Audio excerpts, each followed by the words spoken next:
Buongiorno, buongiorno, ben ritrovati con Focus TG, un piatto ricco anche oggi di notizie e di collegamenti in diretta con i nostri inviati nelle province del nostro territorio, del nostro Veneto, e cominciamo dalle notizie più importanti. Un breve riepilogo, ovviamente la riapertura dell'inchiesta su una bomber con 11 indagati, 10 erano già stati sottoposti a rilievi, alle indagini, e poi invece ne è spuntato un altro, l'11°, ed è per ora sconosciuto. Grande attenzione su questa inchiesta che riparte, e poi il Covid che si ripresenta sotto forma di una sottovariante dell'Omicron, cioè il Kraken. Ma partiamo dalla malavita, da quanto sta accadendo sul nostro territorio per quanto riguarda furti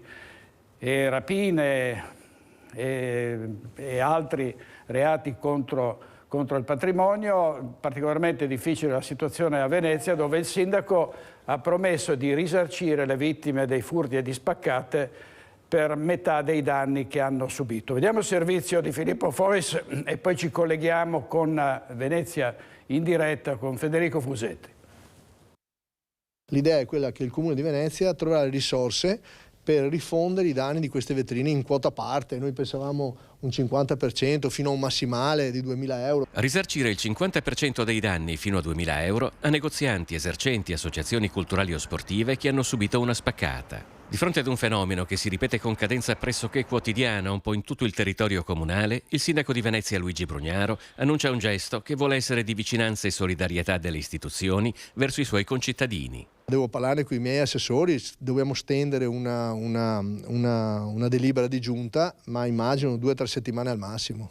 Saremo molto operativi e saremo retroattivi anche, perché non sarà solo da oggi in poi, ma prenderemo anche, non so, gli ultimi 2 anni di quello che è successo, chiaramente con fatture, con tanto. Poi faremo anche un accordo con la Guardia di Finanza per verificare che non ci sia quello che poi se ne approfitta, ma insomma non è questo il tema, lo faremo bene, ma pensiamo di voler agire. Dobbiamo dimostrare ai cittadini che facciamo qualcosa e che io oltre la mia fantasia non vado. Brugnaro non esclude che in futuro la stessa iniziativa possa essere estesa a tutta la città metropolitana.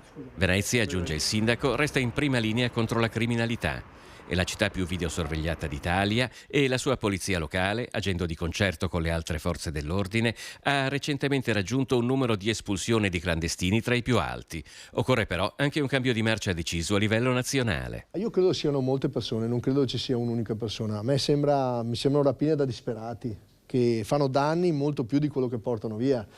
E sono disperazione però che crea ulteriore disagio, ulteriore disperazione. Rischiamo anche che la gente, i cittadini rischiano di farci giustizia da soli. Io ho proposto più volte di fare una nuova norma con un giudice penale di pace, no? Che possa diventare, il giudice di pace possa avere poteri penali e magari almeno farle tenere in cella da noi, almeno 10 giorni. Io ho detto fino a un massimo di 10 giorni, però qualcosa devi fare, non è possibile che non si faccia nulla. Particolarmente difficile la situazione a Mestre, come sapete, con risse, furti, aggressioni e spaccio di droga. E da Mestre, su quanto ha detto ieri Luigi Brugnaro, sentiamo Federico Fusetti con i commercianti. A te la linea, Federico. Sì, buongiorno direttore, buongiorno ai telespettatori. Noi siamo proprio nel cuore di Mestre, in centro, di Marghera naturalmente, scusate, e con questa è l'attività Marzaro, un'attività veramente storica. Fortunatamente, insomma, un paio di giorni fa, adesso ci facciamo raccontare del signor Elvio Goldin, hanno provato a entrare i ladri. Sandro Ponchio vi sta mostrando la vetrina e per fortuna non sono entrati, però insomma non è certo un bel vivere così, signor Elvio. Assolutamente, perché ci sono furti in continuazione e tentate spaccate, quindi speriamo che il problema venga risolto. A voi cosa è successo 2 giorni fa? È successo che di notte, nella notte tra il 17 e il 18, hanno tirato un tombino addosso alla vetrata. Fortunatamente una vetrata antisfondamento doppia è riuscita a tenere. Adesso c'è questa proposta del sindaco Brugnaro, un risarcimento danni fino a 2.000 euro di metà del danno. Cosa ne pensate? È una proposta valida, è da ringraziare il sindaco Brugnaro per il suo interessamento verso queste spaccate, verso questi danneggiamenti, però il problema sussiste, quindi auspico che venga fatto un colloquio con l'assessore alla sicurezza, con le forze dell'ordine, e per poter risolvere questo problema. Vi state un po' organizzando per mettervi anche insieme, perché ovviamente poi... E per poter dare a Marghera, non classificarla come quartiere B, ma dare una sicurezza sia per i commercianti, per le attività commerciali, ma anche per i residenti di Marghera. Perché qui alla sera non è che si giri volentieri. C'è paura di uscire dalle proprie attività. E anche dalle case. Esatto, e cosa succede? Che le attività chiudono e muore la città. Ecco, questo è il discorso. La sua collaboratrice aveva detto no, io sto qui, però le chiedo solo un po' di timore c'è quando finite di lavorare. Sì, decisamente sì. Poi tutto buio, si deve comunque stare attenti. Ecco, si diceva l'illuminazione, anche un'altra cosa importante. L'illuminazione e più sorveglianza da parte delle forze dell'ordine. Come è organizzato? Cioè nel senso che lei ha le telecamere? Ho le telecamere interne, ho la vigilanza e ho anche l'assicurazione. Però non posso bloccare tutto quello che succede intorno. I personaggi che tirano i tombini. Quindi è quella, insomma, la vera richiesta è: va bene, tutto bene, però bisogna risolvere alla radice questo problema della microcriminalità, che poi non è micro, insomma, comunque è criminalità. La microcriminalità, ci sono spazio di droga e anche prostitute nel centro di Marghera, che secondo me non vanno bene. Mi pare molto chiara la situazione raccontata dal signor Elvio Goldin. Direttore, se non hai domande ti restituisco la linea. Grazie Federico, grazie a te e ai tuoi ospiti. Andiamo avanti, facciamo un assunto delle notizie principali del giorno con il Corriere del Veneto. Una bomber, la reazione di Greta, una delle vittime, felice delle novità, cioè della riapertura dell'inchiesta, è già un primo risultato. Spari alla professoressa una lettera di scuse dagli studenti, meglio tardi che mai, e poi il Covid in Veneto, primi casi di Kraken, più diffusiva ma non più pericolosa, ne parleremo tra pochissimo. Una notizia che farà discutere Antonella Viola, l'immunologa, che dice: il vino fa male, secondo studi chi beve ha il cervello più piccolo. Già aveva suscitato un'ondata di sdegno la proposta dell'Unione Europea di assecondare la richiesta dell'Irlanda di mettere sui liquori e sul vino, sulle bottiglie di vino, un cartello simile a quello che c'è sulle sigarette, la scritta "il fumo uccide", qualcosa di analogo. Dovremmo avere in collegamento Christian Arboit da Treviso, sempre per parlare nella giornata della polizia locale di sicurezza. Lo vedo con il sindaco Mario Conte. A te la linea, Christian. Sì, buongiorno direttore, buongiorno a te e a tutti i telespettatori di Rete Veneta. Mi trovo a Casugana con Simone Merlo, dove fra poco ci sarà la conferenza stampa di presentazione dei dati della polizia locale in una giornata importante per le polizie locali della Veneto. È la seconda giornata regionale, ma è anche il giorno di San Sebastiano. Il sindaco Conte, che tutti conoscete, anche presidente dell'ANCI regionale, ha dei dati importantissimi in mano relativi all'attività proprio di polizia locale. Sì, oggi celebriamo la nostra polizia locale, la celebriamo non soltanto con la messa che si è appena tenuta a San Francesco, ma anche snocciolando i numeri del 2022 che certificano che Treviso è una città sicura grazie al grande lavoro delle forze dell'ordine. Ringrazio il prefetto, il questore, il comandante dei carabinieri e della Guardia di Finanza, ma anche grazie al supporto della polizia locale, che oggi presenta dei numeri decisamente importanti, frutto del lavoro e della grande l'impostazione del comandante Gallo, che oggi ci dicono per esempio che soltanto gli interventi gestiti dalla centrale operativa sono 41.200 e abbiamo ben 6.200 ore di analisi, studio e indagini attraverso le videocamere di sorveglianza. Questo consente di ricondurre ai responsabili delle situazioni certamente spiacevoli che possono succedere nel nostro territorio, ma questo conferma anche che le politiche adottate da questa amministrazione di incrementare i sistemi di videosorveglianza, di incrementare l'organico della polizia locale, di incrementare le dotazioni sia da un punto di vista dei mezzi che delle tecnologie, consente a questo comando di svolgere un ruolo fondamentale nella gestione della sicurezza in città, portando Treviso ad essere certamente la città più sicura del Veneto, ma a essere comunque tra le prime due a livello nazionale. Sicurezza che comunque sarà un leitmotiv anche della campagna elettorale imminente. Il suo sfidante Giorgio De Nardi nelle scorse settimane aveva anche commissionato un sondaggio proprio sul tema della sicurezza. C'erano state un po' le prime scintille anche proprio attorno a questo sondaggio. Lei però ribadisce Treviso è una città sicura?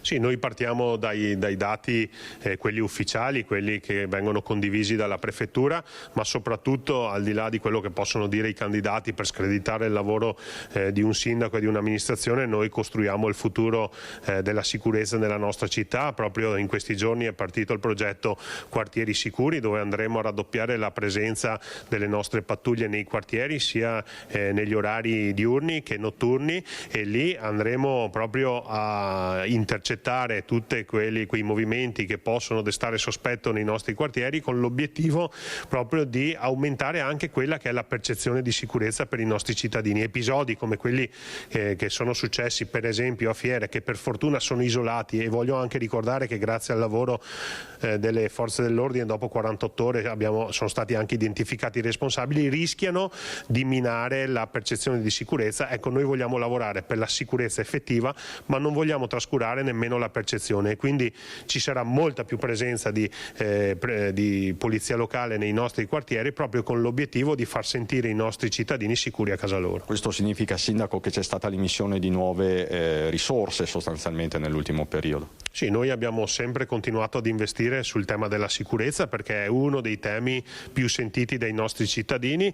Non ci adagiamo sui numeri, che sono certamente soddisfacenti, e men che meno sulle classifiche, quindi continuiamo ad investire in personale, in addestramento, in tecnologie, in mezzi, in dotazioni messe a disposizione della polizia locale, perché uno dei dati più belli è quello dell'abbattimento degli infortuni dei nostri agenti di polizia locale. Significa che sono più preparati e meglio attrezzati nel gestire quelle che possono essere delle situazioni a volte anche di rischio. Ringrazio davvero tantissimo il comandante Gallo per l'impostazione che ha dato al comando. Ringrazio ogni componente del comando della polizia locale, donne e uomini in divisa, che servono nel migliore dei modi i nostri cittadini, e la testimonianza è proprio la signora di ieri che siamo andati a incontrare nel quartiere di Selvana, che ha voluto portare la sua testimonianza e il suo ringraziamento proprio a una pattuglia della polizia locale, che insieme alla protezione civile hanno fatto sentire questa nostra concittadina servita e protetta. In che occasione, ce lo può dire? Nel caso specifico era successo un fortunale che aveva messo a rischio la sua abitazione attraverso la potenziale caduta di un albero. La nostra polizia locale è intervenuta con grande prontezza, ha gestito le operazioni di messa in sicurezza di questo albero grazie al supporto dei vigili del fuoco, della protezione civile. Però voglio dire, la polizia locale è impegnata su tanti fronti: sulla sicurezza, sul rispetto del codice della strada, sull'individuazione degli ecovandali e la tutela dell'ambiente, su azioni di polizia giudiziaria. Quindi veramente impegnati a 360 gradi, tant'è che i 41.200 richieste di intervento ricoprono davvero questo ventaglio di attività che la polizia locale svolge. Solo un'ultimissima battuta, perché la mattinata è ancora lunga, c'è una conferenza stampa che inizierà a brevissimo. Dicevamo elezioni, parliamo di quella che potrebbe essere la variabile alpina. Al momento non c'è ancora una data per le elezioni di maggio, e c'è anche una data concomitante dell'adunato. Come la mettiamo? Io sono convinto che, vista la sensibilità e l'attenzione di questo governo e del ministro Piantedosi, non ci saranno le elezioni in corrispondenza della Dunata degli Alpini, anche perché sono io stesso che sono candidato, che voglio andare a celebrare gli alpini, tra l'altro in una Dunata molto sentita, che è quella di Udine, dove c'è davvero lo spirito alpino. Io confido che venga fatta o la domenica prima o la domenica dopo, compatibilmente anche con quelle che sono le esigenze scolastiche. Quindi, no, però dico, al di là di quella che sarà la data, noi ci prepariamo, abbiamo tanto da raccontare per quello che è stato fatto, ma soprattutto vogliamo raccontare la Treviso del 2028, che è l'obiettivo che ci poniamo. Quindi lei per la Dunata confida di essere tra gli alpini, insomma. Io il giorno della Dunata sarò a Udine con gli alpini. Grazie Sindaco. Ecco, Direttore, se non hai domande ti restituirei la linea, perché davvero sta iniziando la conferenza stampa di presentazione del bilancio della Polizia Locale e magari ci collegheremo, se vuoi, fra qualche decina di minuti. Grazie Cristian, lasciamo andare il Sindaco e poi ci ricollegheremo più tardi. Intanto passiamo alla riapertura dell'inchiesta su una bomber. È stata la Procura di Trieste a chiedere che vengano nuovamente fatte dei rilievi su quelli che sono stati già indagati per gli attentati di una bomber dopo il ritrovamento di reperti che erano già stati sequestrati nell'ambito delle indagini. Tra gli indagati c'è di nuovo Elvo Zornitta, ma c'è un uomo in più. Vediamo il servizio della nostra redazione di Trieste, Umberto Bosazzi. Se consideriamo, come molti hanno fatto, colpevole una persona perché in casa sono stati trovati gli ovetti Kinder, sono stati trovati eccetera eccetera, guarda, tra le carte che abbiamo ritrovato noi e tra i cittadini su cui sono state svolte delle indagini abbiamo trovato, e se quei cittadini lì fossero stati messi, pubblicati sui giornali, resoconti di quello che hanno trovato in casa, ti direi che gli una bomber sono almeno una decina, nel senso che ho personalmente letto e leggerò di perquisizioni che hanno portato al rinvenimento di ordigni addirittura, cioè, quindi, come dire, però quei cittadini non sono finiti in prima pagina. Lo aveva quasi previsto Marco Maisano, il giornalista autore di un podcast che di fatto aveva portato alla riapertura delle indagini sul caso Una Bomber, intervistato da Ferdinando Avarino poco più di un mese fa per Ring. Quanto deciso oggi dalla Procura della Repubblica di Trieste rappresenta con tutta probabilità una svolta decisiva. In una nota il procuratore De Nicolo ha comunicato di aver chiesto al giudice per le indagini preliminari di procedere con un incidente probatorio, leggasi indagine sul DNA, su 10 reperti, oggetti sequestrati nell'ambito delle indagini sull'attentatore, per arrivare appunto al responsabile o ai responsabili. La Procura pertanto considera di necessità persone sottoposte ad indagine tutti quelli che, si legge nella nota, avevano rivestito tale posizione nel corso dei procedimenti già avviati dalla Procura stessa e successivamente archiviati. Fra essi c'è anche Elvo Zornitta, considerato l'indiziato numero 1, iscritto nel registro degli indagati nel 2004 e archiviato solamente 5 anni dopo, che si è visto riconoscere 300.000 euro di risarcimento dallo Stato per il danno subito dalla lunga inchiesta. La svolta si ebbe quando vi fu l'evidenza della manipolazione di un reperto da parte di Ezio Zernar, l'allora capo del Dipartimento di Indagini Criminalistiche di Mestre, poi condannato per aver fabbricato una prova falsa a carico dell'ingegnere di Azzano X. Maurizio Paniz, difensore di Zornitta, ha espresso fiducia nella Procura di Trieste, definendo fisiologico l'inserimento di quest'ultimo. A queste 10 persone se ne è aggiunta un'altra, sulla base di una cosiddetta fonte dichiarativa, la cui attendibilità, scrive De Nicolo, appare problematica e tutta da verificare. Al momento, nei confronti delle 11 persone menzionate nella richiesta di incidente probatorio come sottoposta ad indagine, non sono stati acquisiti elementi che possano convogliare le investigazioni in una direzione precisa. L'accertamento del DNA potrà, come la Procura spera, fornire elementi utili a tale scopo. Ogni attribuzione di responsabilità che si volesse frettolosamente ricavare a carico di taluno dei soggetti indagati, così si chiude la nota del procuratore, costituirebbe illazione gratuita sfornita di elementi di riscontro. Ed era stato l'avvocato Maurizio Paniz a difendere e a salvare da una probabile pesantissima sentenza Elvo Zornitta, perché dimostrò che un lamierino trovato in un ordigno inesploso era stato alterato appunto da Ezio Zernar. Vediamo cosa ha detto sulla riapertura delle indagini. Da parte mia c'è assolutamente soddisfazione, perché negli anni tutti sanno che l'ingegner Zornita, ed io per lui e con lui, ho sempre chiesto che le indagini potessero andare avanti e che si arrivasse finalmente a cercare di scoprire il o i colpevoli. Viene accolta positivamente dall'avvocato Maurizio Paniz la notizia che la Procura di Trieste ha chiesto al GIP di poter eseguire un test genetico su 10 reperti raccolti sui luoghi degli attentati di una bomber. Difensore di Elvo Zornita, a lungo accusato di essere l'autore di quegli attentati, Paniz è convinto che l'ingegnere di Azzano X non abbia nulla da temere dai nuovi approfondimenti chiesti dal magistrato. Zornita, che rientra tra i 10 indagati menzionati nella richiesta di incidente probatorio. È fisiologico, perché l'indagine va necessariamente sviluppata nei confronti di tutti coloro che negli anni sono stati iscritti nel registro degli indagati, quindi è assolutamente normale che riguardi anche l'ingegnere Zornita, ma come ripeto sono non solo tranquillissimo, tenga presente che il DNA dell'ingegnere Zornita è a disposizione degli inquirenti da sempre. Io confido che questo sia un passo per arrivare a scoprire qualche cosa di più rispetto a quello che si è scoperto fino ad oggi. A che cosa possano portare i nuovi test rimane un'incognita, le variabili sono molte. Si tratterebbe di indagini su alcuni peli che sono stati trovati su vari ordigni. Il problema è molto semplice, bisogna capire come sono stati conservati, come sono stati trasportati, come sono stati reperiti.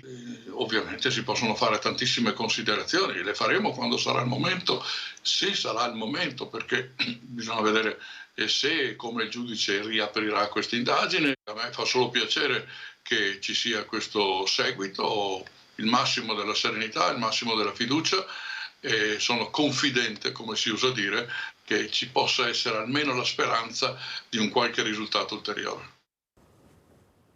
Vi ricordate lo scandalo dei banchi a rotelle voluti dall'ex ministro dell'istruzione Azzolina? Ebbene, erano stati abbandonati, inscantinati, rimesse, e adesso qualcuno pensa di riutilizzarli. Ci colleghiamo con Padova, dove c'è Valentina Visentina. A te la linea, Valentina. Sì, buongiorno direttore, infatti mi vedi seduta di nuovo in uno di questi famosi banchi a rotelle voluti dall'allora ministro dell'istruzione Lucia Azzolina per il ritorno a scuola dopo le prime fasi dell'emergenza pandemica. Ebbene, l'ultima volta che ero stata seduta in questi banchi erano stipati nel magazzino della provincia di Padova, più di 3.700 banchi chiusi, incellofanati, inutilizzati, uno spreco di risorse, perché ovviamente dopo che erano stati ordinati dai presidi nell'estate del 2020 molti si erano resi conto che erano effettivamente scomodi per affrontare tutte le ore di lezione frontale. Ebbene, adesso questi banchi, dove mi trovo io adesso, sono stati portati nella nuova sede del quartiere Arcella qui a Padova, una nuova sede che è stata inaugurata da poco. Insieme qui in questo stabile ci sono anche degli uffici, si tratta dell'anagrafe, si tratta di un recupero di una struttura. Ebbene, questi banchi adesso hanno ritrovato finalmente una nuova collocazione, perché per far fronte, per non lasciarli lì abbandonati in deposito, il comune di Padova si è offerto di ospitarli in queste sale. Per esempio in questa sala dove io mi trovo, questi banchi sono stati utilizzati per fare delle riunioni di quartiere, ma anche da alcuni anziani per fare dei laboratori artistici. Insomma, hanno ritrovato non solo una collocazione ma anche un utilizzo. Insomma, finalmente possiamo raccontarvi una storia di recupero e non di spreco delle risorse pubbliche. Qui infatti in questa sala di quartiere, che verrà anche presentata il 28 di gennaio, i cittadini potranno venire qui e rendersi conto, insomma, che finalmente questi banchi hanno ritrovato una collocazione. Dicevo, qui a Padova per esempio ne erano stati ordinati un surplus, perché oltre a quelli destinati ordinati direttamente attraverso il commissario allora dell'emergenza pandemica Arcuri, e l'allora presidente della provincia di Padova Fabio Bui aveva partecipato anche a un bando europeo, quindi erano arrivati ben 3.754 banchi. I presidi poi si sono resi conto che questi banchi erano scomodi e li avevano lasciati stipati addirittura con il cielo, chiusi con il cellophane dentro ai magazzini della provincia di Padova. Questo esempio è il primo esempio di recupero recupero e riutilizzo dei banchi a rotelle, ma c'è una forte collaborazione anche con le altre amministrazioni comunali e per esempio alcuni di questi banchi arancioni con la sedia arancione, le rotelle, vedete anche il piccolo tavolino che difficilmente viene utilizzato da uno studente, per esempio se deve fare un compito di latino con il dizionario, qui insomma non ci si stava. E ad esempio alcuni di questi sono stati utilizzati anche a Vigo d'Arzara nella sede della Croce Rossa in alcuni uffici e li abbiamo visti anche noi prima facendo un veloce giro negli uffici comunali qui e in alcune sale dove si fanno delle riunioni vengono utilizzati questi banchi. Insomma, come ha detto l'assessore Benciolini, che purtroppo non è riuscita a essere qui con noi perché aveva degli impegni, ma ha detto finalmente abbiamo cercato di dare una nuova ricollocazione a queste dotazioni. Dalla sede del quartiere Arcella è tutto. Direttore, se non hai altre domande ti restituisco la linea. Grazie Valentina, per fortuna ci sono delle alternative perché davvero è un peccato con tutti i soldi che sono stati investiti poi non poterli in qualche modo riutilizzare, i famosi banchi a rotelle. Passiamo al Covid. In Veneto c'è la sottovariante dell'Omicron, si chiama Kraken ed è stata individuata nelle province di Vicenza, di Verona e di Venezia. Vediamo. La variante Kraken è ampiamente diffusa negli Stati Uniti, approda anche in Veneto. L'Istituto Zooprofilatico Sperimentale del Venezia ha registrato la presenza di 2 sequenze appartenenti alla sottovariante di Omicron, la cosiddetta Kraken. Una proviene dalla provincia di Vicenza e una da quella di Verona. Si tratta della terza e quarta identificazione nel territorio regionale, dopo quelle già rilevate in provincia di Venezia all'ospedale dell'Angelo di Mestre.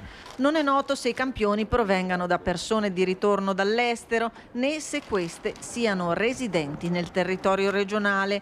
Il risultato è stato ottenuto nell'ambito dell'attività di sorveglianza coordinata dall'Istituto Superiore di Sanità sui campioni positivi per Covid-19 notificati in Veneto il 9 e 10 gennaio scorsi.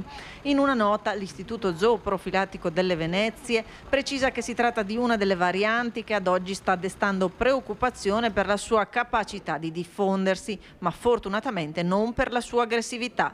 Non si sa ancora se, come negli Stati Uniti, questa variante diventerà dominante in Europa e se potrà avere un impatto nel numero di casi.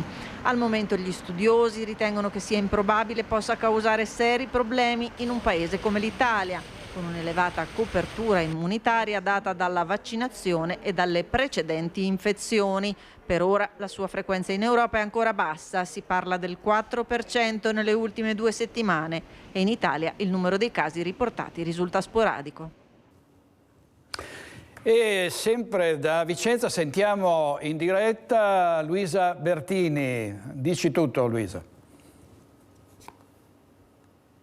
Sì, buongiorno, siamo in compagnia della dottoressa Teresa Padovan, direttrice del SISP dell'Ulsotto, per parlare dell'arrivo della sottovariante Kraken che è stata sequenziata anche nel Vicentino, quindi cosa dobbiamo aspettarci da adesso in avanti? Dobbiamo aspettarci una continua attenzione del sistema sanitario nel monitorare questa variante. Ricordo che attualmente sono emersi 2 casi nel sequenziamento di questa settimana, altri 2 nella US di Venezia a fine dicembre.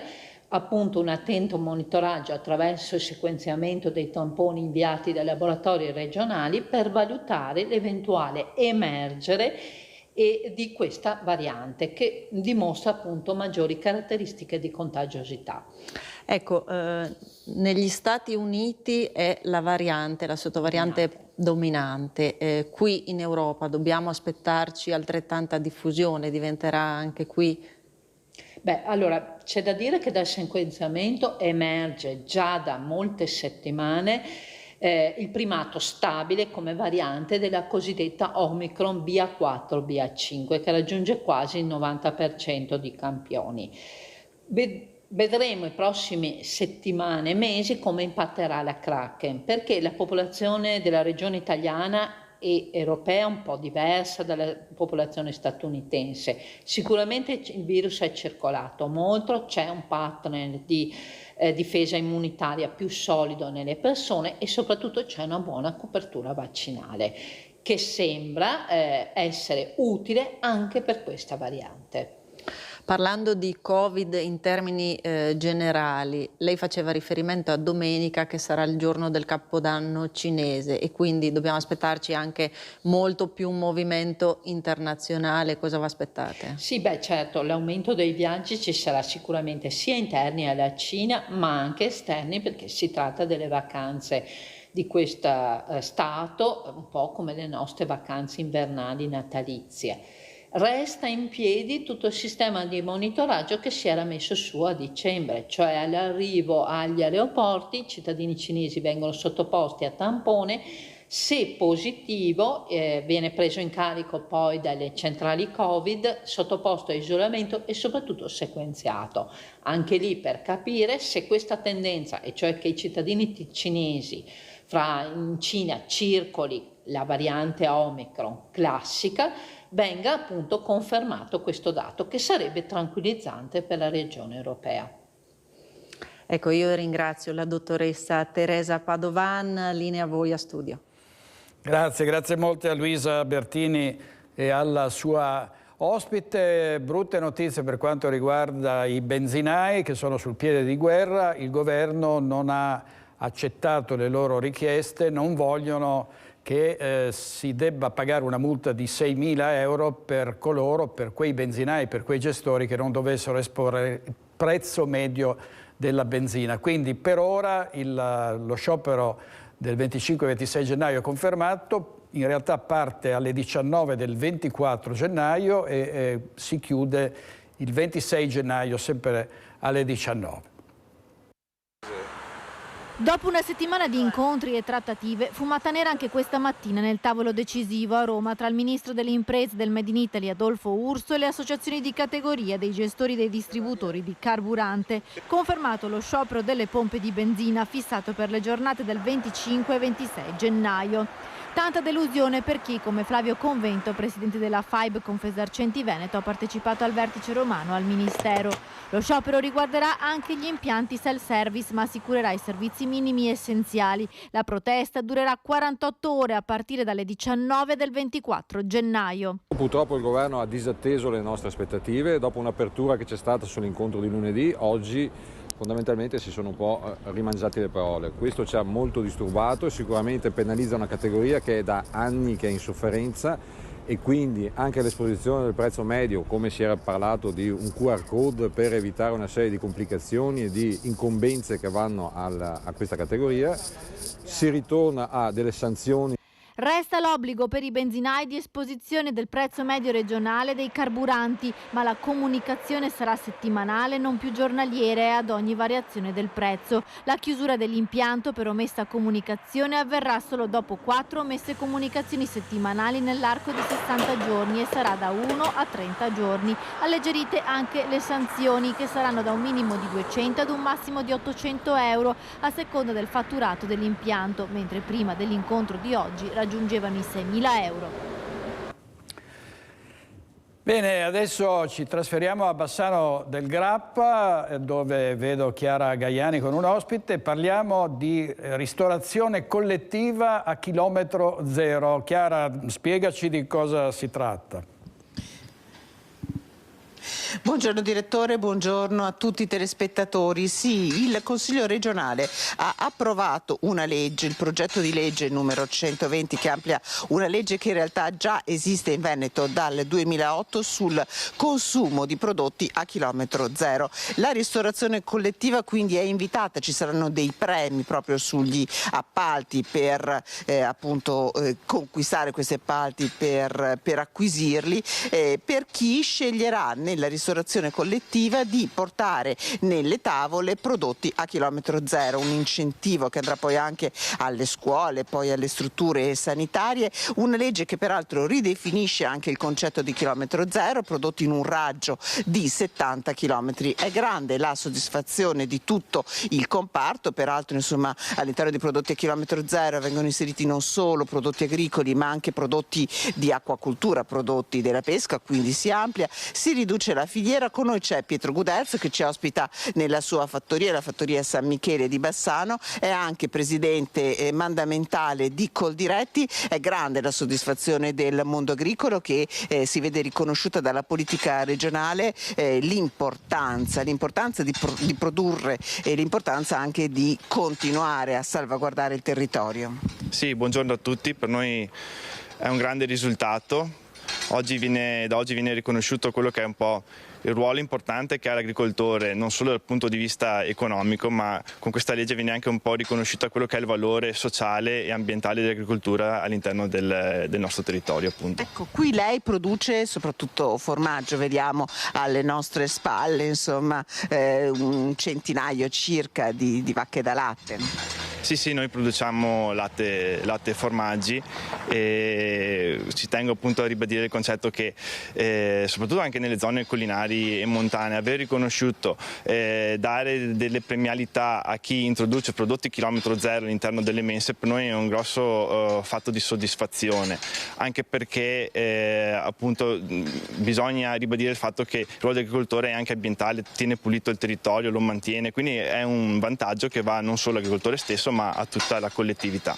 Ecco, cittadini, consumatori che credono sempre di più nel chilometro zero, soprattutto in questo momento in cui tutti ci ritroviamo a fare i conti con il caro spesa, questo ce lo conferma Pietro Guderzo. Sì, senz'altro, ma oltre al fatto del prezzo, ricordiamo anche che può avere un aspetto culturale. Insegnare ai nostri bambini già fin dalla tenera età a mangiare prodotti secondo la stagionalità, prodotti del territorio, conoscere quali sono i prodotti del territorio che molto spesso anche gente adulta non li conosce, questo davvero è un punto di partenza per il quale noi dobbiamo andare avanti e perseguire fino in fondo. Ecco, tra l'altro il Veneto è una terra di grande ricchezza in questo senso. Sì, siamo una regione ricca di prodotti DOP e IGP, nella zona abbiamo l'olio pedemontano, abbiamo l'asparago, abbiamo la ciliegia, quindi perché non valorizzare, perché non dare una soddisfazione non solo economica ma anche morale alla nostra agricoltura e al tempo stesso anche far conoscere i prodotti all'interno del circuito economico. Ecco, un'agricoltura che tra l'altro sta sempre più investendo anche sui giovani. I giovani credono nell'agricoltura, c'è futuro per i giovani in agricoltura? C'è futuro, è un mestiere difficile, è un mestiere che lo fai solo se lo ami, però devo dire che il trend negli ultimi anni è stato appunto quello un po' del ritorno dei giovani all'interno del mondo agricolo e questo ci fa ben sperare del futuro e leggi come queste appunto servono anche ad aiutare l'insediamento di nuove attività. Ecco, nel frattempo ci ha salutato, non so se hai visto anche il direttore, il cane Sandro che si sta facendo una passeggiata, non so se per caso hai altre domande da studio, direttore. No, grazie Chiara, grazie molte, complimenti al tuo ospite e a tutti gli allevatori in un momento così difficile per l'agricoltura, insomma, per il settore primario. Grazie, a presto, buon lavoro Chiara, grazie molto. Grazie a te. Allora adesso la parte con gli ospiti in studio, saranno qui tra pochissimo Andrea Ferrazzi del Partito Democratico, Gianangelo Boff della Lega e Fabio Crea di Fratelli d'Italia. State con noi, parleremo della ripartenza del Veneto, si spera, lo dicono gli industriali, in una robusta ripresa nel 2023. A tra pochissimo.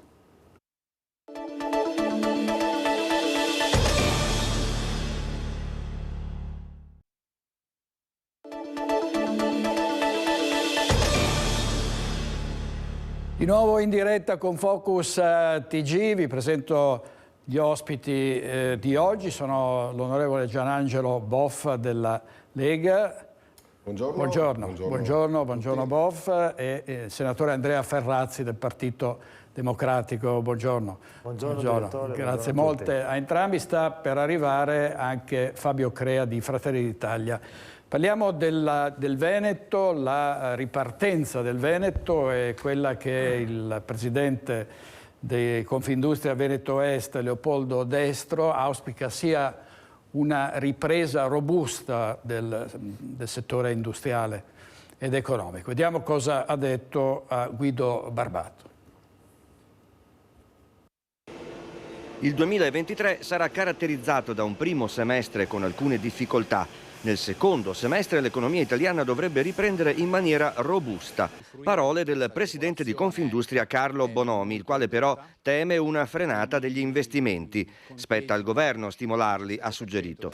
Un auspicio di ripresa che ci si può attendere anche per l'economia veneta? Auspico che in realtà la ripresa possa essere più veloce di quella del secondo semestre di quest'anno. Spero che possa essere già alla fine di questo primo trimestre, perché indubbiamente ancora ci sono molte difficoltà, ma alcune di queste vanno chiaramente scemando, vedisi il costo delle materie prime che sta scendendo, l'energia e il gas che sta ritoccando da valori massimi.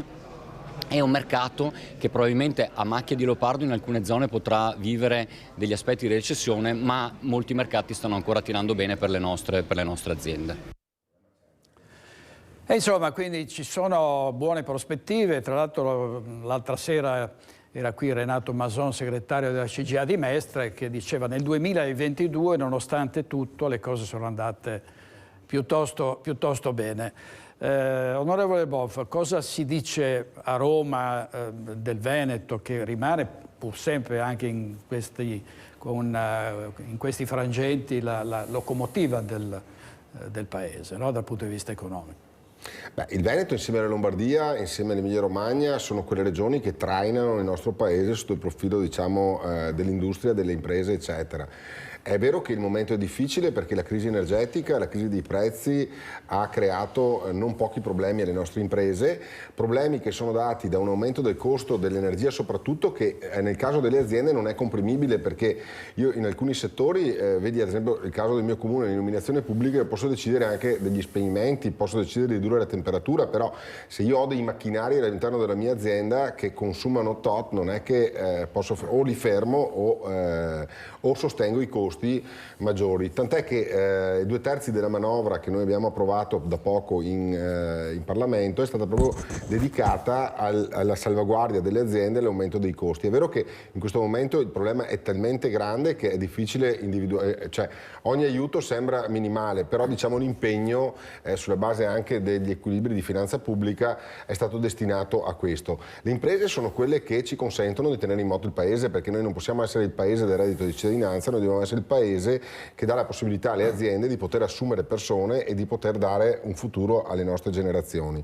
Qui però il problema non è solo di costi, un grande problema da affrontare, e lo affronteremo anche con il codice degli appalti, ma poi c'è tutta una serie di provvedimenti che dovremo ragionare sulla semplificazione, perché io ero al telefono proprio scendendo per venire da voi in trasmissione con un imprenditore che non si lamentava dei costi, non si lamentava che sono un problema, ma lo riconosce, ma si lamentava della burocrazia, cioè del fatto che per fare ogni cosa, cioè io sto lavorando, non sto lavorando per rompere le scatole a nessuno, io sto lavorando, sto cercando di assumere altre 12 persone perché il mio lavoro me lo consente, però a volte sembra quasi che io stia lavorando come Don Chisciotte contro i mulini a vento, contro uno Stato che più lavoro, più mi crea burocrazia, più crea difficoltà nel consentirmi di lavorare. E questo non vuol dire fare una deregulation che consenta tutto a tutti, però dobbiamo essere consapevoli che abbiamo uno Stato che è troppo farraginoso nell'approccio verso le nostre imprese, cioè se noi guardiamo all'estero le aziende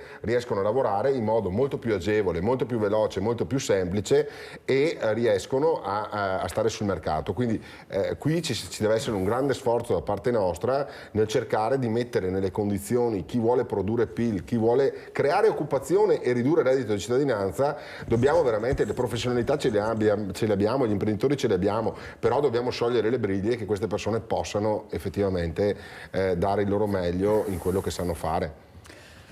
Ecco, purtroppo tutto quello che si sta facendo per risollevare le imprese è funestato da incidenti sul lavoro. Abbiamo parlato proprio in questi giorni di quanto è accaduto alla cava Mosole a Spresiano. Un operaio di 31 anni è rimasto sepolto sotto un cumulo di ghiaia ed ha perso la vita. Poco fa si è avuta un'altra notizia, che purtroppo un altro infortunio sul lavoro a Roncade, un operaio è caduto da un tetto ed è gravissimo in ospedale al Cafoncello. Ecco come l'ha riportata la notizia il Gazzettino.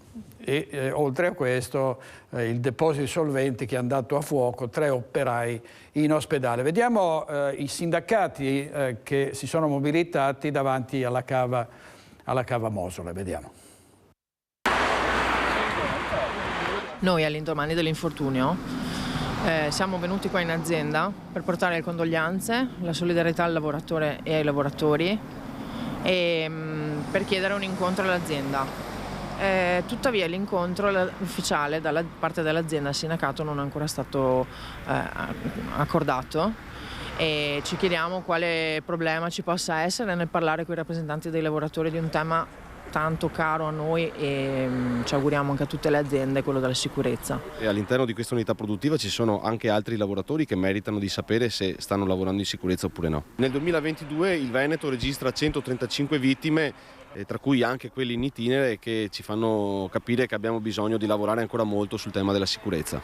In itinere significa i lavoratori che vanno sul posto di lavoro in macchina o che tornano a casa, il viaggio di lavoro? Sì, l'itinere è quella situazione in cui uno si sta recando a lavoro oppure si sposta per lavoro e quindi contrae l'infortunio per incidente stradale. Sappiamo che ormai è diventata una guerra tecnicamente, ci sono morti tutti i mesi. Non riusciamo a dare uno stop a questo, probabilmente mancano i controlli oppure non vengono appunto eseguite, appunto quelle normative non vengono che dovrebbero essere adottate, non vengono seguite. Noi siamo una delle province più ricche d'Italia e anche d'Europa, con una produzione vastissima in tutti i settori. E noi chiediamo fortemente che si investa, che le aziende investano nella sicurezza maggiormente, perché questa è la risposta per far calare il numero esorbitante di infortuni. Allora abbiamo bisogno sicuramente di più ispezioni, cioè tutte le produzioni devono sapere che ci sono dei sorveglianti che girano e controllano che la sicurezza sia applicata, ma soprattutto serve più coscienza da parte delle nostre imprese che la sicurezza è un investimento, e cioè non è una spesa, è qualcosa che serve per garantire degli standard più alti di qualità di produzione. E ci sono 5 indagati per la morte dell'operaio 31enne moldavo nella cava Mosole, un'inchiesta in corso. Saluto e ringrazio anche l'avvocato Fabio Crea di Fratelli d'Italia. Buongiorno avvocato, grazie. Andrea Ferrazzi, certo, già che ci siamo, vediamo di capire come può essere in qualche modo compromessa questa ripresa se dovessero continuare incidenti sul lavoro, perché si è trattato anche nel 2022 di uno stillicidio spaventoso anche qui in Veneto. I sindacati e anche le forze politiche dicono bisogna aumentare la sicurezza, ma è da anni che si chiedono aumenti nei controlli, aumenti degli interventi sulla sicurezza, ma mi pare che non ci siano stati, almeno finora non sono stati adeguati a quella che è una situazione tragica. Sì, lei direttore usa il termine corretto, cioè proprio uno stillicidio, perché le centinaia di morti avute nel 2022 che sono state citate solamente nel Veneto raccontano di una situazione che non è assolutamente accettabile. Non è possibile morire sul lavoro, non è possibile morire nel mentre si va al lavoro, ci si muove per il lavoro, per mantenere se stessi, la famiglia, per creare, diciamo, una società migliore. E quindi su questo bisogna intervenire in maniera trasversale con grande determinazione. Ci sono le leggi, sono state fatte delle innovazioni normative anche molto importanti. Dobbiamo molto lavorare anche sul tema della cultura della sicurezza, perché la legge naturalmente è un passo fondamentale, ma poi l'applicazione passa attraverso una cultura trasversale che deve far capire dal datore del lavoro e a volte anche ai collaboratori, ai singoli dipendenti, che dobbiamo lavorare tutti in sicurezza, e su questo c'è un lavoro straordinario da fare. All'interno di un Veneto, tra l'altro, come lei diceva prima, che è sempre stata, diciamo da alcuni decenni, è stata dal punto di vista economico una locomotiva del nostro paese e ora deve tornare ad esserlo. Ci sono le condizioni perché questo avvenga, ma perché questo avvenga noi dobbiamo superare un differenziale competitivo che stiamo pagando nei confronti di alcune regioni limitrofe e mi riferisco in particolare alla Lombardia e all'Emilia Romagna. Quelle sono regioni che oggettivamente rispetto a noi cosa hanno fatto in più? Hanno fatto sistema. Perché noi abbiamo delle eccellenze, io in questi giorni ho incontrato degli imprenditori di straordinario valore, di straordinaria qualità, che girano il mondo, che inventano, che danno lavoro, che producono ricchezza, cose fondamentali, ma non sono spesso, soprattutto all'interno di un mercato ipercompetitivo e globalizzato, il singolo da solo non è in grado di reggere la competizione. Allora bisogna inserirlo all'interno di un sistema di politica, di un sistema territoriale. L'Emilia Romagna e la Lombardia sono riuscite più di noi di fare questa cosa qua e noi rischiamo di non essere più competitivi. Basta vedere per esempio il grado di attrattività nei confronti dei lavori, quelli qualificanti che guardano al futuro. Noi perdiamo lavoratori, particolarmente quelli giovani, capaci di produrre reale valore aggiunto nella ricerca, nella promozione del futuro, mentre l'Emilia Romagna e la Lombardia stanno crescendo in questa direzione. Serve dunque una politica strutturale, una politica di sistema capace di superare i campanilismi, che a volte sono eccezionali, sono di eccellenze, ma da solo non sono in grado di far fare quel salto di qualità che è assolutamente necessario. E da ultimo bisogna legare la crescita alla giustizia sociale, perché si produce crescita, ma poi bisogna pensare in un sistema di sicurezza sociale e di ridistribuzione che deve essere equa. Allora, vediamo un titolo, questo è il Fatto Quotidiano. Il governo Meloni cambia i vertici di economia ed esteri, via Rivera e Secchi, arrivano Barbieri e Guariglia. Ecco, chi sono? Ci sono polemiche come al solito, Avvocato Crea, sullo spoil system, no? Quando arriva un governo cambia gli uomini che sono collocati in posti nevralgici per avere persone fidate rispetto a quelle che erano state inserite dal governo precedente. Questa è una delle polemiche, poi molte critiche al governo Meloni per quanto riguarda l'economia, la flat tax, quello che si è fatto, che si è fatto finora, che secondo il centro-sinistra non basta, insomma, non basterebbe. Allora andiamo per gradi. Allora, per quanto riguarda lo spoil system, intanto è un sistema adottato in la maggior parte dei paesi democratici, ma ritengo che la polemica sia assolutamente strumentale per un motivo ben preciso.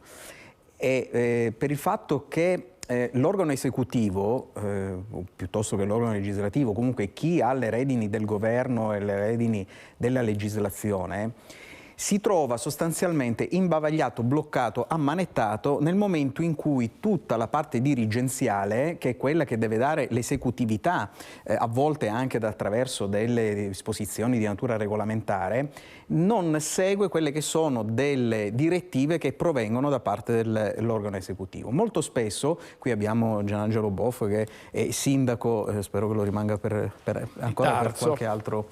qualche altro mandato, ma sa benissimo che per esempio all'interno dei comuni, ma anche dei piccoli comuni, quindi non c'è una necessità di arrivare con l'esempio al Parlamento, a Roma, ai ministeri, ci possono essere delle situazioni per cui coloro che hanno chiamiamolo così, il potere di firma su determinati atti di natura esecutiva e sono i dirigenti piuttosto che i funzionari, laddove dovessero anche per propria scelta discrezionale eccetera o anche per posizione politica non procedere alla firma del documento, l'attività da parte delle amministrazioni è totalmente bloccata. Quindi quel principio corrisponde esattamente a quello che è un principio di democrazia che deriva dal mandato elettorale.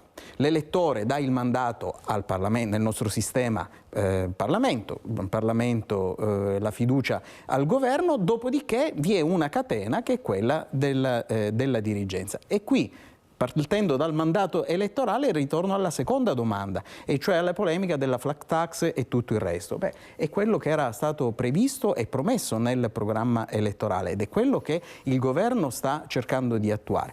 Chiaramente ci possono essere delle situazioni di correzione in corsa, determinato da che cosa? Determinato da situazioni come quelle che conosciamo, in cui vi sono degli aspetti di macroeconomia o anche di microeconomia che riguardano determinate disponibilità, diciamo così, per usare un termine molto terra-terra, disponibilità di bilancio, disponibilità finanziarie che sono più limitate rispetto a quello magari di qualche mese prima durante la campagna elettorale. Per ritornare, finisco, a un tema che è stato toccato precedentemente, diceva bene Ferrazzi, la cultura e anche qualcuno degli intervistati sindacali, la cultura della sicurezza, però attenzione, la cultura della sicurezza deve riguardare il datore di lavoro, i collaboratori e, come diceva Ferrazzi, anche il dipendente, il lavoratore, perché per chi lavora in situazioni purtroppo di questa natura, dal punto di vista professionale intendo dire, la maggior parte degli incidenti accadono per la imprudenza del lavoratore,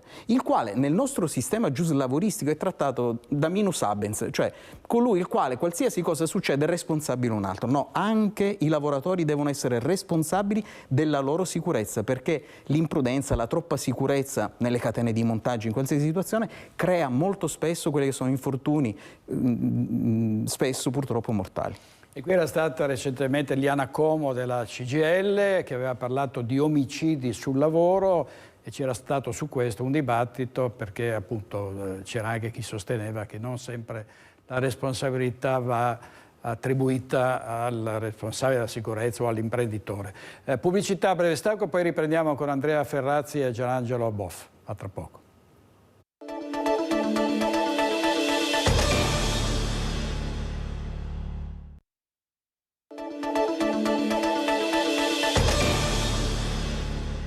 Di nuovo con Focus TG in diretta con gli ospiti Fabio Crea per Fratelli d'Italia, Andrea Ferrazzi del Partito Democratico e Gianangelo Boff della Lega. Stiamo parlando della ripartenza del Veneto, nonostante i tanti incidenti sul lavoro. Ce n'è stato uno proprio 2 ore fa a Roncade, un uomo è caduto da un tetto e sta lottando tra la vita e la morte all'ospedale Ca Foncello. Ci siamo posti questa domanda e ce la poniamo ogni giorno. Il Veneto, questo paese, ce la faranno, riusciranno a superare una crisi che è stata terribile, con 2 anni di Covid, con la guerra in Ucraina ancora in corso, con tutte le difficoltà che devono affrontare le imprese piccole e grandi. Sentiamo cosa ha detto di recente il Ministro per lo Sviluppo Economico Giorgetti. Crisi o sviluppo, crisi o ripresa, quali sono le chiavi dello sviluppo? Insomma, l'Italia ce la può fare? L'Italia ce lo può fare, ha detto anche Draghi ieri qui, soprattutto perché ha una base di eroi civili che sono gli imprenditori italiani, che sono la vera forza della nostra economia e sono anche la chiave per lo sviluppo e la crescita del futuro. Quindi io lo dico sempre anche agli investitori internazionali, voi non dovete guardare i dati, i numeri, il debito, dovete guardare la potenzialità, la capacità del nostro sistema di essere, come si dice adesso, con questo termine un po' di moda, resiliente a qualsiasi tipo di situazione. Quindi viviamo in una situazione grandemente complessa, i problemi sono enormi, ma abbiamo, lo ribadisco, dei fuoriclasse che sono questi imprenditori che tutti i giorni combattono e vincono sui mercati internazionali. In un mondo dove tutto sembra dire l'opposto, dove magari i toni spesso si alzano, può la passione per l'uomo diventare criterio di governo e se sì, come? Ma esattamente quello che dicevo prima, io ho una qualche diffidenza verso i fondi di investimento, quelli che entrano nelle aziende, invece ho una grandissima fiducia nella figura dell'imprenditore. Nell'imprenditore è un essere umano che rischia di suo, che con coraggio mette le sue idee, crea ricchezza per sé, per gli altri, per l'ambiente che gli sta attorno, e quindi questa passione per l'uomo può essere declinata anche tranquillamente in economia, anzi forse è la ragione del successo delle economie che si sviluppano di più. È una intervista un po' datata del 2022 dell'attuale Ministro dello Sviluppo Economico Giorgetti, Andrea Ferrazzi, il centrodestra, quando non appena si è insediato con Giorgia Meloni, ha detto finalmente lasceremo lavorare gli imprenditori. Finora sono stati osteggiati, non sono stati sostenuti, e invece questo governo sarà dalla loro parte, no? Ovviamente c'è stato anche sempre gli industriali sono in genere filogovernativi perché sperano che qualsiasi governo possa aiutarli e comunque consentirgli di lavorare senza burocrazia, senza i problemi che hanno di fronte. È così secondo lei? Cioè un governo che è più vicino a chi fa impresa? Ma per essere politicamente, istituzionalmente vicino a chi fa impresa bisogna sviluppare delle politiche attive più che fare delle dichiarazioni magari generiche. Perché gli imprenditori oggi hanno bisogno certamente di sburocratizzazione del sistema, su questo sono pienamente d'accordo con chi ha parlato anche prima di me. Va semplificato, va velocizzato, va creato un rapporto non tra suddito e cittadino, e questo non vale solamente tra imprenditore e Stato, ma spesso anche tra cittadino e Stato, ma di fiducia preliminare fino a prova contraria, non l'opposto, cioè non ho fiducia di te fino a che tu non mi dimostri e via dicendo. Ma questo è un lavoro culturale e legislativo da fare. Però gli imprenditori hanno bisogno di un sistema paese che funzioni, e il sistema paese che funziona è nelle mani del governo fondamentalmente, e quindi c'è bisogno di riforme vere, di innovazioni, di processi di crescita, di politiche snelle, capacità di far sintesi, di fare squadra, di contare a livello internazionale, di contare in Europa, non di fare la guerra all'Europa perché non vai da nessuna parte, come ha dimostrato la virata a 180 gradi della stessa Meloni nelle prime settimane di governo, ma però di contare in Europa nella direzione di far crescere l'Europa, perché in questo modo cresce l'Italia e viceversa. Però vede, in questo caso ci sono delle cose che già non tornano, perché partiamo dal nostro Veneto, parliamo del caso dell'Intel e del finanziamento di questo grandissimo investimento che questa multinazionale statunitense vuole fare in Europa, l'ha confermata in Germania e rischiamo di perderla in Italia. E qua si aprono due problemi. Perché in Germania hanno confermato un investimento di 80 miliardi e in Italia invece stiamo perdendo quello di una decina di miliardi? È perché lì c'è un governo che fa le politiche, c'è un governo che spinge, c'è un governo che funziona. La scorsa settimana, direttore, all'interno parallelamente alla conferenza di quella in Svizzera, adesso mi sfugge il nome, di Davos mi pare. Davos. Il capo dell'Inter ha organizzato una cena riservata con tutti i presidenti, con i ministri dell'economia dei paesi. C'erano tutti, mancava l'Italia. Capisce? Queste sono le cose che contano, non sono i proclami, ma esserci all'interno degli uffici giusti, degli incontri giusti, delle relazioni giuste e via dicendo. Il governo tedesco mantiene quell'investimento di Intel. Perché? Perché gli mette anche dei finanziamenti pubblici paralleli, gli crea un modello di agevolazione, di supporto. Noi rischiamo di perderlo secondariamente, ma perché non abbiamo pensato come Veneto, ad esempio, di lavorare almeno anche coinvolgendo Porto Marghera, che aveva tutte le caratteristiche infrastrutturali, tutte le caratteristiche di nome, di Venezia e via dicendo, 2000 ettari per gran parte non più utilizzati, già consumati col suolo, che potevano essere messi a disposizione. C'è il porto, c'è l'aeroporto, ci sono le ferrovie, ci sono le strade. No, la Regione ha pensato di proporre un terreno da circa 300 ettari, di terreno immagino vergine, perché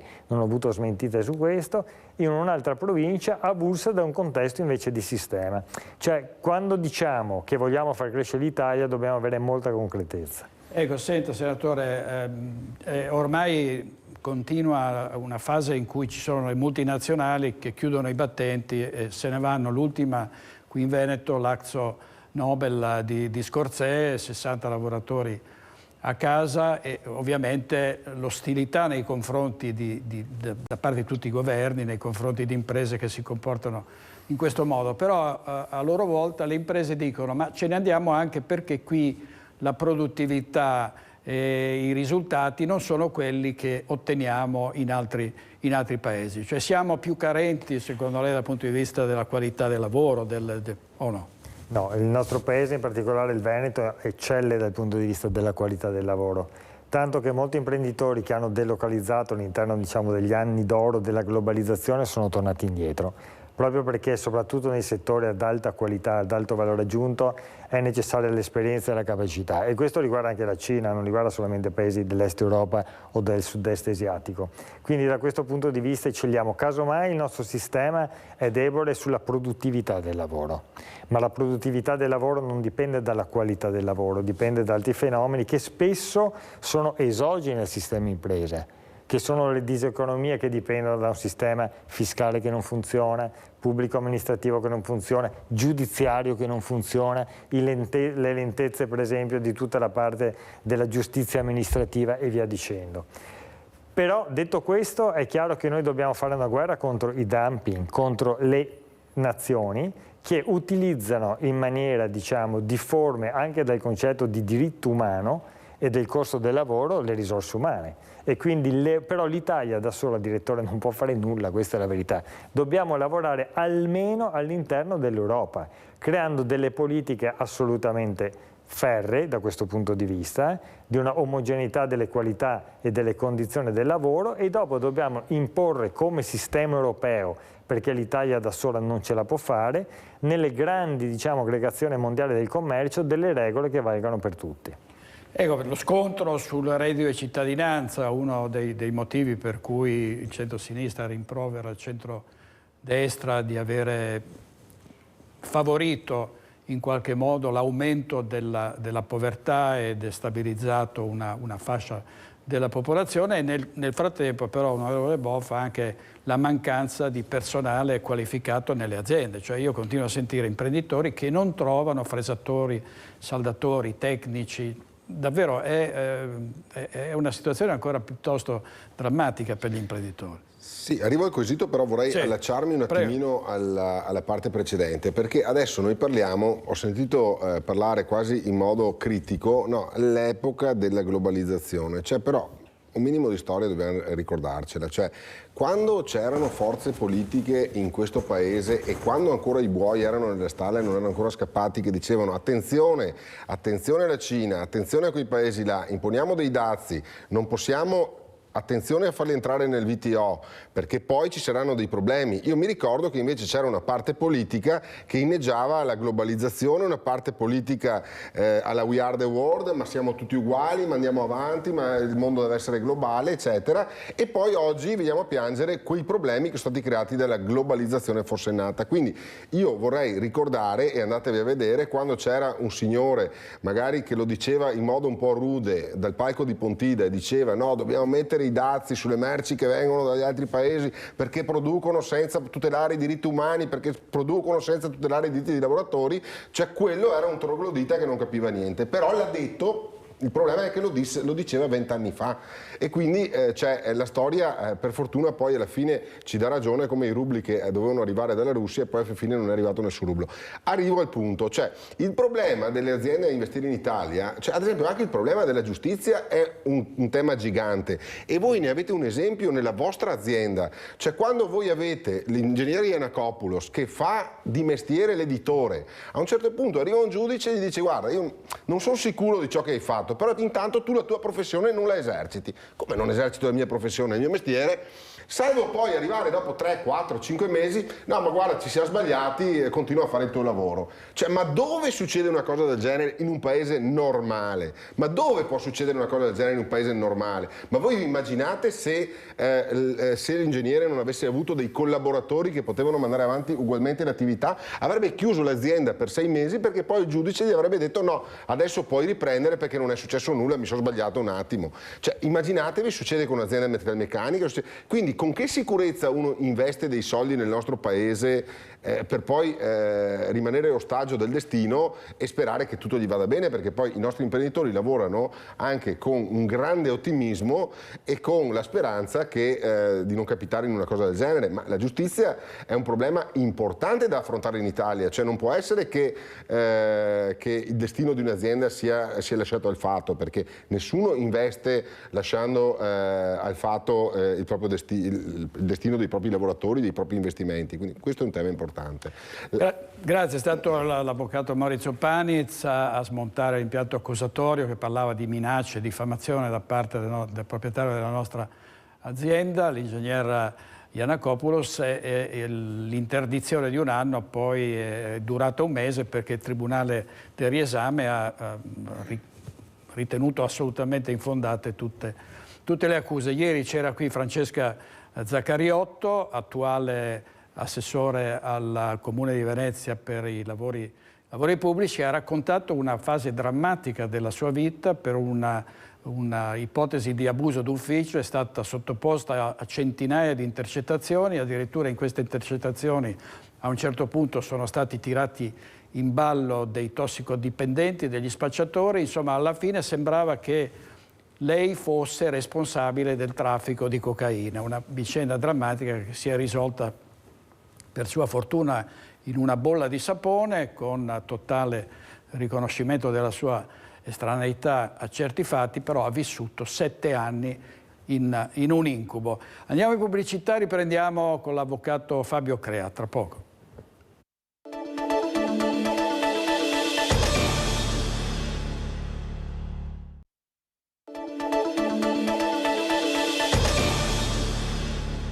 Di nuovo in diretta con Focus TG, ci stiamo chiedendo se ci sarà una robusta ripresa nel 2023 auspicata dagli imprenditori, sempre che per esempio le imprese non finiscano nel mirino della mafia. Dopo l'arresto di Matteo Messina Denaro si parla molto delle organizzazioni criminali, ma proprio l'altro giorno abbiamo sentito al telefono in diretta un imprenditore padovano la cui azienda è stata bruciata 2 volte da personaggi che lo ricattavano, che hanno estorto del denaro, che gli chiedevano il pizzo, che hanno minacciato di morte la moglie e la figlia. E ovviamente queste azioni sono rilevabili soltanto attraverso le intercettazioni che anche il ministro Nordio ha difeso ieri in aula alla Camera, dicendo che non ci sarà nessuna riforma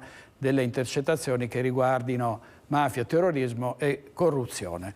Ovviamente Nordio ha anche detto però bisogna evitare in assoluto l'abuso che poi se ne fa e che rovina la reputazione di persone del tutto innocenti. Vediamo cosa, un brano di quello che ha detto ieri il ministro Nordio. Peccato che proprio qualche settimana fa nel mio amato Veneto siano state diffuse delle intercettazioni che riguardano il governatore del Veneto e altre persone che erano assolutamente estranee alle indagini, non erano né indagate né imputate né niente, e se noi non...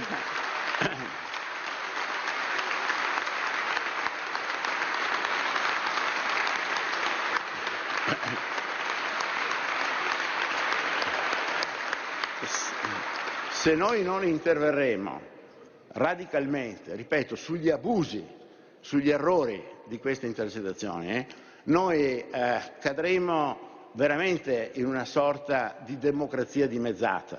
Le intercettazioni di Zaia su Crisanti nell'inchiesta di Padova sui tamponi rapidi e pubblicate dal Report come emblema di quella che ribadisce essere la stortura del sistema. Dopo le parole in Senato, l'informativa alla Camera per il ministro e magistrato trevigiano attaccato sul fronte intercettazioni, tanto più nei giorni in cui la primola rossa della mafia, Messina Denaro, è stata catturata. E allora Nordio ribadisce. Ripeterò ancora una volta, ma credo ormai sia inutile dirlo, che non si è mai inteso toccare minimamente quelli che riguardano il terrorismo e quelle che riguardano la mafia e ovviamente quei reati che sono, come così dire, satelliti nei confronti di questi 2 fenomeni perniciosi. Il vulnus, dice, è un altro e per spiegarlo concentra in pochi minuti migliaia di pagine di codice di procedura penale parlando dei 3 tipi di intercettazione. Quelli di competenza della Procura Generale di Roma, che riguardano la sicurezza dello Stato e sono sottoposte al segreto. Quelle preventive autorizzate dai PM per dare impulso alle indagini, essenziali e fondamentali, dice Nordio, e che certo non vengono pubblicate per non ostacolare le inchieste. E poi quelle giudiziarie, chieste dal PM e autorizzate dal GIP, ed è da queste, spiega, che nasce il pasticcio. Perché transitando dal pubblico ministero al giudice delle indagini preliminari, attraverso il deposito dei difensori, attraverso il transito dalle segreterie alle cancellerie, finiscono sotto osservazione, sotto il controllo, finiscono a conoscenza di decine di persone. E poiché tutti hanno il diritto di ascoltare tutte queste intercettazioni, gran parte delle quali riguardano fatti che non hanno niente a che vedere con i processi, in questo mare magnum di intercettazioni escono sui giornali delle notizie che diffamano, vulnerano l'onore di privati cittadini. Perché, chiude Nordio, quando si parla di giustizia si deve parlare anche di errori e spesso di vite rovinate. La segretezza delle informazioni è l'altra faccia della nostra libertà. L'Italia non è fatta di pubblici ministeri e questo Parlamento non deve essere supino e acquiescente a quelle che sono le affermazioni dei pubblici ministeri.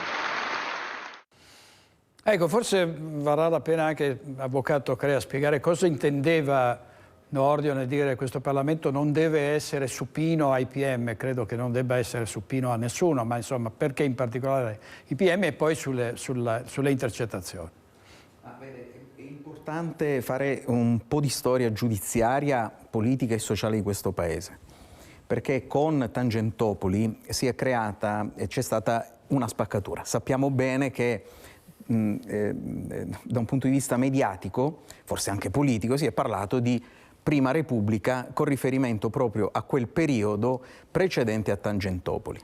Da quel momento in poi, soprattutto con riferimento successivo poi alle stragi di Capaci, di Via D'Amelio, eccetera, vi è stato da un punto di vista sociale, e fortunatamente per certi aspetti, sia per gli aspetti di corruzione nell'ambito della politica e della nostra società, sia per gli aspetti di guerra alla mafia per quanto riguarda giudiziaria e società, c'è stato sicuramente una quasi idolatria nei confronti della magistratura, perché ha fatto quell'opera di pulizia giudiziaria e sociale che la politica non era riuscita a fare, anzi proprio contro la politica. Da quel momento si è creato nel nostro sistema giudiziario e anche politico e sociale un atteggiamento di totale delega alla magistratura di quello che doveva essere la nuova impostazione politica e sociale del nostro Paese. E quindi in un certo qual modo molta della legislazione successiva ha individuato nello strumento investigativo e giudiziario quell'elemento necessario e forse autosufficiente per cambiare il nostro sistema Paese.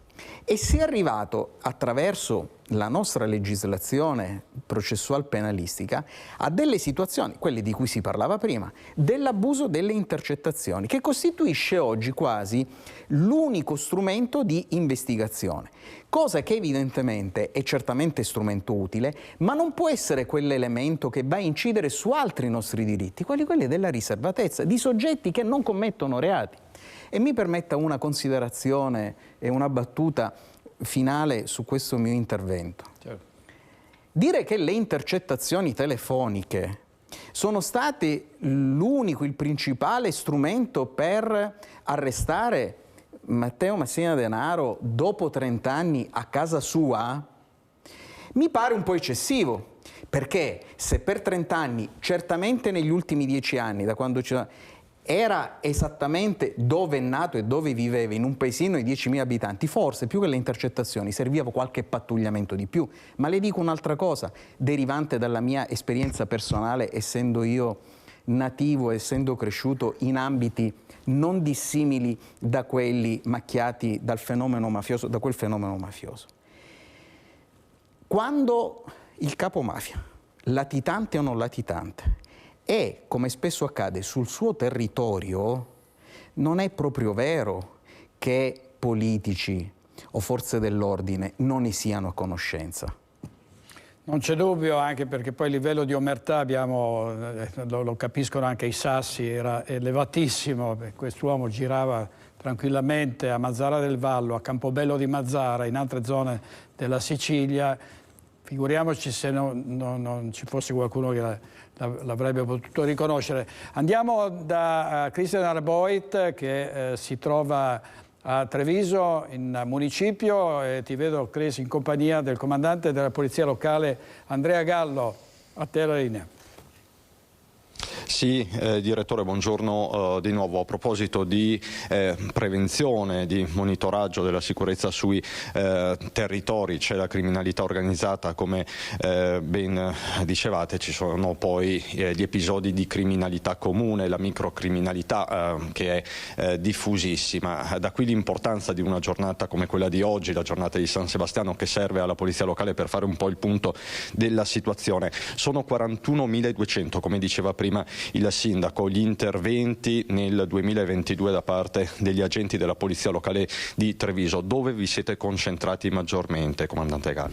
Beh, questa è la dimostrazione che 41.200 interventi significa un volume di lavoro altissimo e significa un continuo dialogo con i cittadini, perché se i cittadini chiamano per 41.200 volte la polizia locale è perché hanno fiducia di questa forza di polizia, pertanto quindi noi ci concentriamo soprattutto per dare risposte a quelle che sono le esigenze dei cittadini a 360 gradi, che può essere da rifiuto abbandonato, che può essere da un anziano che si sente solo, perché facciamo anche un'opera di assistenza a volte, tant'è che abbiamo proprio un ufficio, un nucleo che si chiama di tutela sociale, proprio anche per dare incontro a quelle che sono queste problematiche che affrontiamo con certe categorie come gli anziani, come le persone che si sentono sole, quindi diamo una risposta anche sotto questo profilo. E hanno avuto fiducia, questa è un po' la parola chiave, i ragazzi che alcuni mesi fa vi hanno consentito di recuperare della droga. Questo è un episodio che ha raccontato poco fa. Sì, un episodio che è successo circa 3 mesi fa, quando gli agenti che fanno servizio quotidiano presso una zona, chiamiamola ex rossa di Treviso, cioè la zona Fiumicelli, Giardini Sant'Andrea, questi ragazzi si sono avvicinati a questi agenti e hanno rivelato a loro che in una macchina parcheggiata vicino alla stazione dei treni di Treviso c'era della droga nascosta dietro una ruota. Quindi l'unità cinofila, che peraltro era anche in servizio, è riuscita a scovare questa droga, quindi a dimostrazione che la fiducia che questi ragazzi hanno dato agli agenti è stata importantissima per garantire anche il recupero di queste sostanze stupefacenti. Ecco, e a proposito di monitoraggio del territorio, ci sono più dispositivi da qualche giorno sul territorio. È partito un progetto, oggi l'avete comunicato ufficialmente, che si chiama Quartieri Sicuri. Come si articola? Sostanzialmente è un'operazione, ripeto, un servizio nuovo che abbiamo avviato dal 1° di gennaio. Sostanzialmente cosa succede? Tutte le pattuglie, sia del mattino che del pomeriggio, ma soprattutto anche della sera, vanno a concentrarsi e pattugliando capillarmente quelli che sono i quartieri di Treviso, quindi ci concentriamo proprio per incrementare la domanda di percezione di sicurezza da parte dei cittadini. Ecco, nella giornata di San Sebastiano, ultimissima domanda, lei si sentirebbe, si parla tanto di turnover, di così consigliare ai giovani, alle nuove generazioni di diventare agenti di polizia locale? Sì, noi abbiamo in comando un'attività molto importante, si chiama di tutoraggio, cioè ci sono dei giovani degli istituti superiori che vengono a vedere le attività che facciamo qui in comando. E questi giovani restano stupefatti dell'attività che facciamo, per cui il consiglio è di seguire naturalmente quelli che sono i concorsi della pubblica amministrazione, ma in modo particolare della polizia locale. È un lavoro stimolante, innovativo, perché ci sono dotazioni e tecnologie sempre nuove, per cui potrebbe essere una buona occasione anche per mettersi in servizio dei cittadini. Lei dice è cambiata tanto la professione, quella una volta il vigile urbano, oggi l'agente di polizia locale. È cambiata radicalmente, perché il compito dell'agente di polizia locale è anche captare quelle che sono le nuove esigenze della società, ed è una società che è radicalmente mutata soprattutto dopo il Covid. Direttore, se non hai domande, qui da Casugana con il comandante Andrea Gallo e Simone Merlo per la parte tecnica ti restituirei la linea. Grazie molte, complimenti al comandante Gallo e alla Polizia Locale di Treviso, buon lavoro, grazie, arrivederci, grazie molte. Siamo arrivati alla fine di questa edizione del telegiornale di Focus TG. Io ringrazio molto l'avvocato Fabio Crea di Fratelli d'Italia, il senatore Andrea Ferrazzi del Partito Democratico e Gianangelo Boff, deputato della Lega e sindaco di Tarso. Grazie a tutti e arrivederci a domani.